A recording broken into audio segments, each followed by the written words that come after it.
if Kojo noticed my intense schedule, he was too self-involved to comment, or perhaps too relieved that I was no longer pressing him about his whereabouts.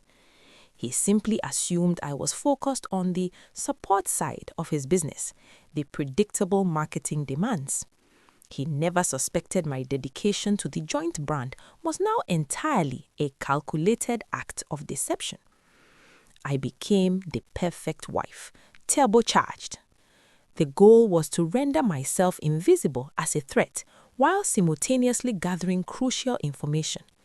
I needed him to be comfortable, even bored with my presence, ensuring he continued his pattern of lies and absences, confirming the evidence I already held. On Sundays, the facade was flawless. I'd wake up early, select matching white and gold Ghanaian textiles for our outfits, and coordinate our entrance at the ICGC service. Our smiles were wider, our hand-holding tighter. I doubled down on our social media presence, posting photos of Kojo looking distinguished on a construction site, or a picture of us raising hands in worship with the hashtag God's favor is our foundation. It was sickening but effective.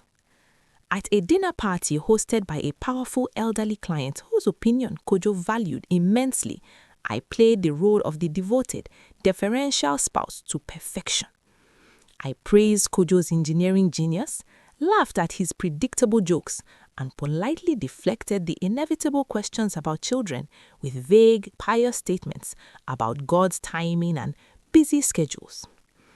Later that evening, back in the silence of the East Legon house, Kojo looked at me, a rare expression of genuine warmth on his face. "Yeah," he said, touching my arm. "You were excellent tonight. Essential. Mr. Boateng loves you. He said we are the finest example of a Christian power couple he knows." I smiled sweetly. "Anything for the business, Kojo. We are a team." The lie tasted like ash.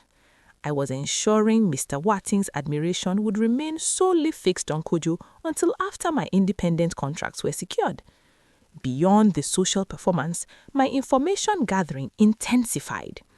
Kojo had grown complacent. He still kept his phone face down, but he was sloppier with his finances.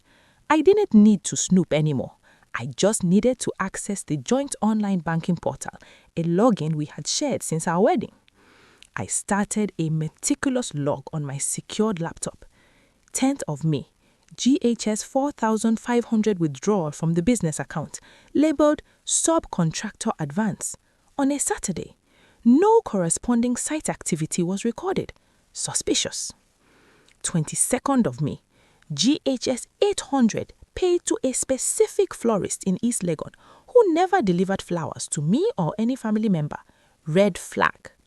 4th June, 3 separate fuel receipts from a filling station in a remote area near Tema, all within 1 hour, totaling 1,500 Ghana cedis.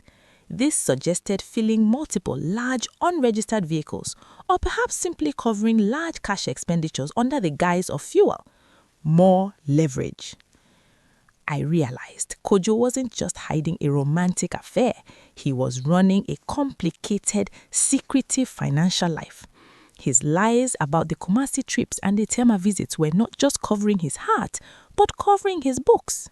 The knowledge gave me immense power. I wasn't leaving Kojo because he might be sleeping with someone else. I was leaving him because he had chosen to build a secret life on a foundation of professional dishonesty and emotional abandonment. My counter-coup was no longer just self-protection. It was a righteous, quiet war against his hypocrisy.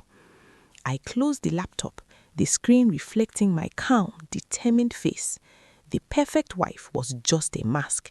Behind it, Ya was an accountant, a detective, and a fully liberated woman waiting for the right moment to strike.